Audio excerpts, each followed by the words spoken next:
Israel's controversial decision to expand its war in Gaza has prompted a rare Sunday session of the UN Security Council in New York City. The United Nations Secretary General calls the Israeli plan a dangerous escalation that risks deepening the humanitarian crisis in Gaza and could endanger the lives of the remaining hostages.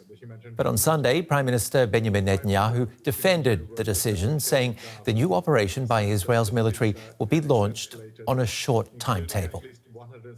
Last Thursday, Israel's Security Cabinet, instructed the IDF to dismantle the two remaining Hamas strongholds in Gaza City and the central camps.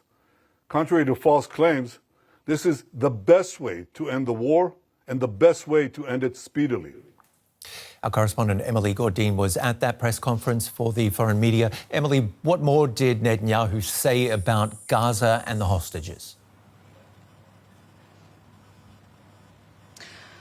Well, Netanyahu again clarified that neither Hamas nor the Palestinian Authority can govern Gaza, can govern a post-war Gaza. Instead, a civilian administration would be established or should be established. And he said that there were candidates for such a civil government, but didn't specify who precisely. Now, of course, any person coming from the outside, though, will likely lack legitimacy in Gaza. So it's quite difficult to see how that will work. Now, Netanyahu also explained that this new offensive will target the last two Hamas strongholds, as he put it, Gaza City and the refugee camps in central Gaza. Now, military officials in Israel, many of whom have voiced their criticism of this plan, say that this is essentially a bad idea. Now, Hamas on the 7th of October 2023, when it attacked Israel, possessed a significant army with platoons, with battalions, with intelligence. But over the course of these 2 years, Israel has managed to decimate much of their capabilities, and what is left now of Hamas is ultimately a terror group that is capable of guerrilla fighting. And the past has shown that no army can defeat a terror group like this. And so they have recommended, and the Chief of Staff of the IDF, Eyal Zamir, has voiced similar concerns about getting potentially, quote, trapped in Gaza, is to pull out of Gaza, to get the hostages out and to get a deal on the table. Of course, hostages for the military officials were also a big concern. They believe that this can risk the lives of the hostages. Netanyahu seems to be of the opposite opinion, and that is also why he is pressing forward with this offensive. Tell us about Netanyahu's reaction to Germany's arms embargo. Well, Netanyahu essentially said that Friedrich Merz, Germany's chancellor, ultimately, quote, bucked under international pressure.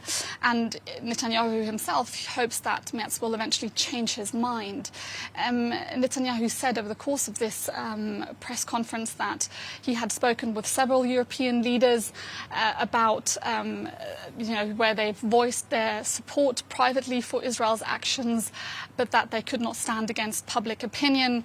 Now, public opinion, of course, in Europe has been largely shaped over the last few weeks by reports of Israel starving the population in Gaza. Netanyahu repeatedly in this press conference rejected that claim. He argued that the reason for why not enough humanitarian aid was reaching the population in Gaza was because Hamas was looting the deliveries and the UN was not also delivering the aid that had already been approved by Israel. Now, when it comes to the allegations against Hamas looting the aid, Netanyahu has not provided any evidence for this allegation, which he has made repeatedly over the course of this war. Israeli military officials even last year said that this was not true, in fact. And the UN, for its part, they've also rejected these claims. But in terms of the aid that is now getting in, what they say is that there is no safe passage, essentially, for a lot of the aid that they have readily available, because it's simply not safe in Gaza yet because of the different combat zones. And also, of course, the hunger in Gaza makes the delivery also very difficult when there's only limited aid coming through.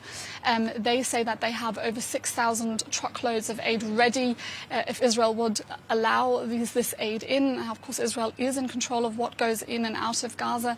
And so far, it's not been enough. But coming back to the reaction to Germany, he did voice his disappointment, but ultimately he also said that Germany remains an important ally of Israel. DW correspondent Emily Gordine, thank you.